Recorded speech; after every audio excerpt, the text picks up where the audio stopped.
Morning everyone, मैं हूं गुंजन और आपका बहुत बहुत स्वागत है मेरे ब्लॉगिंग चैनल में।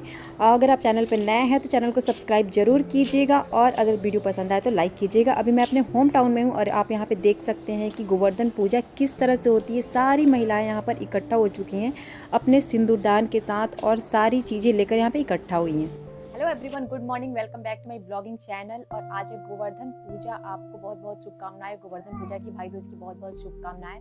आज मैं ब्लॉग बहुत सुबह स्टार्ट कर रही हूँ। सुबह के 6:30 बज रहे हैं और हम यहाँ पे बिल्कुल फ्रेश हो चुके हैं। पूरे घर के लोग नहा धो के बिल्कुल तैयार हैं क्योंकि गोवर्धन पूजा जो होती है वो सुबह सुबह ही की जाती है। और मैं अपने होम टाउन में हूँ। जैसे कि आपको मालूम है, दिवाली के ब्लॉग से आपको मालूम चल गया होगा कि मैं होम टाउन में हूँ।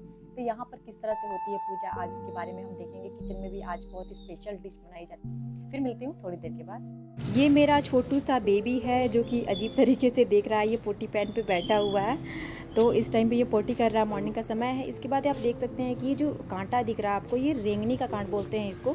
इसी से पूजा की जाती है, इसी को अपने सर से घुमाया जाता है। यहाँ पे क्या क्या चीज़ें लगती हैं वो मैं आपको दिखाती हूँ।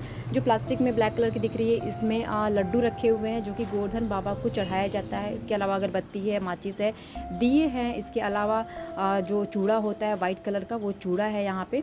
तो ये सब चीज़ें को तैयार कर लिया गया है। वहाँ पर हम लेके जाएंगे। मैं नहीं जा रही हूँ वहाँ पर, किसी से भिजवा दूँगी क्योंकि मैं यहाँ की दुल्हन हूँ। तो हमारे गाँव में थोड़ा सा पर्दा होता है, आप जैसा कि आप जानते हैं, तो वहाँ पे हम नहीं जाते हैं। लेकिन यहाँ की क्लिप मैं शेयर कर रही हूँ आपसे। आप देख सकते हैं कि यहाँ पे औरतें सारी जो है लेडीज़ कैसे पूजा कर रही हैं। यहाँ पर चारों तरफ से बैठ के गाना होता है। सबके घर के जो मेंबर्स होते हैं, सबके भाई जो होते हैं, उनका नाम रख के यहाँ पे गाना गाया जाता है। और उसके बाद यहाँ पे लास्ट में जो होता है वहाँ पे कूट देते हैं, जैसे इस तरह से की जाती है। तो सारी क्लिप मैं आपसे यहाँ पर शेयर कर रही हूँ कि लोग किस तरह से पूजा करते हैं, किस तरह से गोवर्धन बाबा की पूजा की जाती है। ये जो सारे आप देख रहे हैं ना, जो बनी हुई है फिगर, ये जो गाय का गोबर जिसको बोलते हैं, उससे बनाई गई है। जो लेडीज़ होती हैं वो एक दिन पहले ही यहाँ पर प्रिपेयर कर देती हैं, उसको बना देती हैं ताकि वो सूख जाए। और अगले दिन जो होता है उसको मॉर्निंग में यहाँ पे आके, जैसे टाइमिंग होता है, पंडित जी से पूछ सकते हैं उसकी टाइमिंग, तो वहाँ पे आके इस टाइम पे पूजा की जाती है।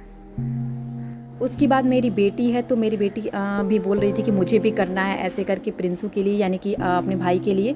तो वो अपने सर को घुमाने के बजाय वो बिल्कुल प्रिंसू को दिखा रही है, फिर अपने सर को घुमा के रख रही है, आप देख सकते हैं। तो इसी तरह से ये रेंगनी का कांट होता है, कांटा को हाथ में पकड़ के सर को घुमाया जाता है। उसके बाद मैं शॉपिंग करके आई हूँ। उसके बाद ये सारे सामान बिखरे हुए हैं क्योंकि मायके जाना है मुझे, तो अभी शॉपिंग करके जो भी आई हूँ वैसे ही रखा हुआ है। उसके बाद आपको मैं दिखा रही हूँ क्लिप की, जब मेरी बेटी ने वैसे किया था तो फिर वहाँ पर दोबारा से वहाँ पर गए थे और जाने के बाद वहाँ पे उस चीज़ को, जो कांटा होता है, कांटा को यहीं पे रख देते हैं।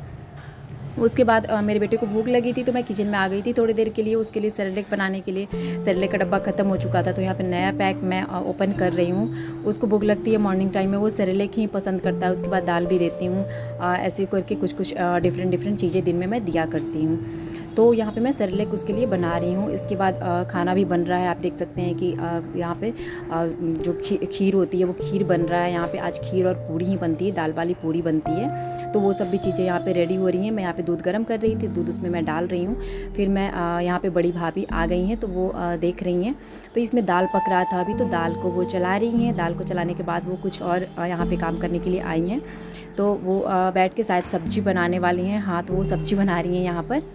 तो बड़ी भाभी यहाँ पे सब्जी कट कर रही हैं, दाल उबल रही है, खीर बन चुकी है और उसके बाद पूड़ियाँ बनानी बाकी रह गई हैं। तो दाल जब उबलेगी तो दाल को हम लोग उसको पीस लेंगे। पीसने के बाद उसमें जीरा जो होता है वो डाल के, और उसके बाद से उसको स्टफ़ करके, स्टफ़ पराठा की तरह उसको बना के, उसके बाद से आप तवे पे भी बना सकते हैं, आप फ्राई भी कर सकते हैं पैन में। तो हमारे यहाँ दोनों तरह से बनती है क्योंकि कुछ लोग फ्राई करके खाते हैं, कुछ लोग तवे पे खाते हैं। तो उस तरह से यहाँ पे बनने वाली है। तो मैं अब यहाँ से निकलने वाली हूँ क्योंकि जाऊँगी मैं तो बेबी मेरा जो है वो सेरेलैक खाएगा। सेरेलैक खिलाने के बाद मैं आपसे थोड़ी देर के बाद ज़रूर मिलूँगी क्योंकि अभी मायके जाने वाली हूँ मैं। मायके में भाई की शादी है और भाई की शादी के जितने भी फंक्शन होंगे उसको आप देख सकते हैं। मैं ब्लॉग में अपने ज़रूर शेयर करूँगी। यहाँ पे दाल उबल चुकी है, आप देख सकते हैं। बस थोड़ा सा और रह गया है, तो हल्का सा और हो जाएगा तो उसके बाद ये बिल्कुल रेडी हो जाएगा पीसने के लिए। उसके बाद आप देख सकते हैं कि यहाँ पे गोभी है, गोभी जो कट करके रखी हुई है। बस इसको फ्राई करेंगे हम। फ्राई करने के बाद इसके साथ आलू मिक्स करके हम आलू गोभी की सब्ज़ी बनाने वाले हैं प्याज के साथ। तो ये प्याज के साथ बहुत अच्छी लगती है सब्ज़ी, और ख़ास करके जब दाल पूड़ी बनती है तो ये सब्ज़ी बहुत ही बेस्ट लगती है उसके साथ में। तो आलू गोभी की सब्ज़ी और जो स्टफ़ पराठा होता है, यानी कि जो दाल वाली पराठा होता है, वही बनने वाला है हमारे घर। उसके बाद मैं आ गई हूँ रूम में बेबी को खिलाने के लिए सेरेलैक। तो यहाँ पे बेबी परेशान करता है, बहुत जल्दी से खाता नहीं है, और ख़ास करके यहाँ पे जब आया है घर पे तो किसी को भी नहीं पहचान रहा है। वहाँ से तो वीडियो कॉल पे बहुत आसानी से सबसे बातें करता था, लेकिन यहाँ पे बिल्कुल भी बहुत परेशान कर रहा है। या तो मेरे पास रहता है, या तो अपने डैडी के पास रहता है, या तो अपनी सिस्टर से थोड़ा बहुत घुल मिल के रहता है, लेकिन ज़्यादातर किसी के पास जाने से बहुत ही ज़्यादा हिचकता है। तो मैं कैसे भी मैनेज करके इसको मैं खिलाने की कोशिश कर रही हूँ। आप देख सकते हैं कि कितना ज़्यादा मैनेज करना पड़ रहा है यहाँ पे। वहाँ जब मैं थी तो वहाँ पे कोई दिक्कत नहीं थी उतनी, क्योंकि ये बिल्कुल भी वहाँ के इन्वायरमेंट से रूबरू था, उसे बिल्कुल भी दिक्कत नहीं होती थी। यहाँ पे तो बिल्कुल भी परेशान करके रख दिया है इसने। इसके बाद मुझे फटाफट से पैकिंग भी करनी है, क्योंकि आज ही मुझे अभी 1-2 घंटे के बाद मुझे निकलना है, क्योंकि आज ही हल्दी की रस्म है, यानी कि हल्दी जो पूछी जाती है वो वाली रस्म है। तो मुझे वहाँ पहुँचना बहुत ही ज़रूरी है। 2 बजे से हल्दी की रस्म है, तो मैं फटाफट से अब रेडी होने वाली हूँ, और उसके बाद से मैं मायके जाने वाली हूँ। फिर उसके बाद मैं किचन में चलती हूँ। किचन में आप देख सकते हैं कि जो आलू गोभी हुई थी वो फ्राई हो चुकी है। उसके बाद मसाला उसका तैयार हो रहा है, तो इसी में हम सब्ज़ी बनाएंगे। सब्ज़ी बनाने के बाद जो खीर है वो खीर तो बन चुकी है। उसके बाद जो स्टफ़ करना है वो भी बिल्कुल तैयार हो चुका है। यहाँ पर आप स्टफ़ करते हुए देख सकते हैं कि आटा गूँथा हुआ है। अभी दिन के 10 बज रहे हैं और मुझे अपने मायके भी जाना है, तो इस टाइम पे मैं तैयारी कर रही हूँ मायके जाने की। तो अभी मैं रेडी होने जा रही हूँ। मैंने पैकिंग, जैसे कि आपको दिखाया है कि मैं पैकिंग बिल्कुल नहीं कर पाई थी रात के समय, तो इस समय मैं पैकिंग कर रही हूँ। अभी उसके बाद से मुझे तैयार होना है।